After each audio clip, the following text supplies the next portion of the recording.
Shalom à toutes et à tous, dans le beau nom de Yahshua, HaMashiach ben Yahweh, notre Elohim.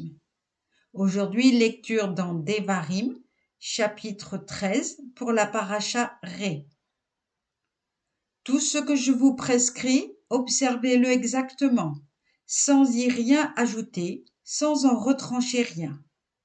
S'il s'élève au milieu de toi un prophète ou un visionnaire, t'offrant pour caution un signe ou un miracle, quand même s'accomplirait le miracle ou le signe qu'il t'a annoncé en disant « Suivons des divinités étrangères que tu ne connais pas et adorons-les ».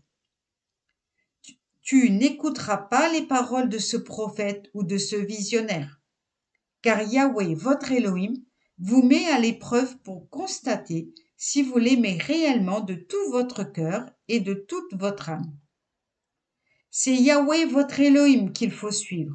C'est lui que vous devez craindre. Vous n'observerez que ses préceptes, n'obéirez qu'à sa voix. À lui votre culte, à lui votre attachement.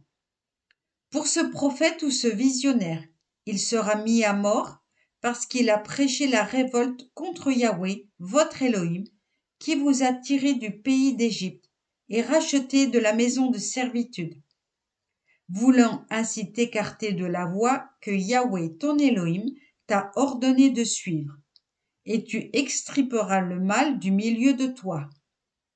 Si ton frère, l'enfant de ta mère, si ton fils ou ta fille, ta compagne ou l'ami de ton cœur, vient secrètement te séduire en disant « Allons servir des divinités étrangères, que ni toi ni tes pères n'avaient jamais connues, telles que des divinités des peuples qui sont autour de vous, dans ton voisinage ou loin de toi, depuis un bout de la terre jusqu'à l'autre. Toi, n'y accède pas, ne l'écoute point. Bien plus ferme ton œil à la pitié.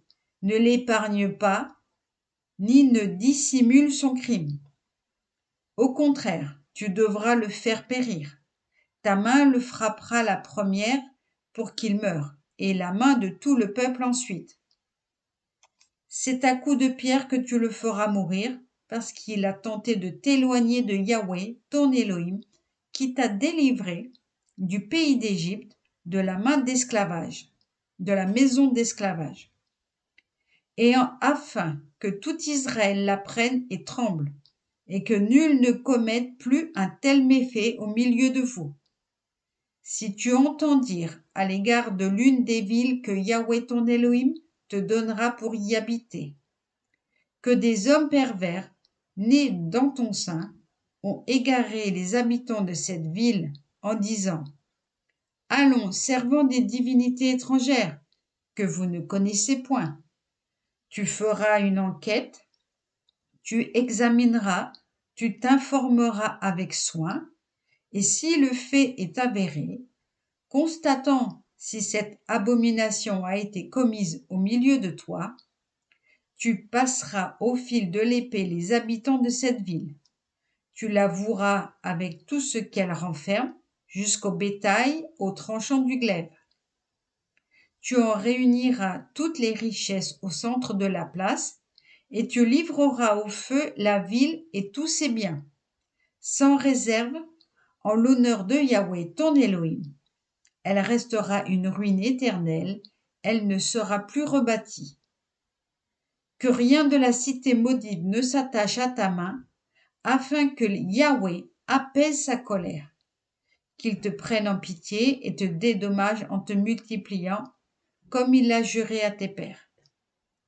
Si tu écoutes la voix de Yahweh ton Elohim, en observant tous ces commandements que je te signifie en ce jour, en faisant ce qui est juste aux yeux de Yahweh ton Elohim. Amen.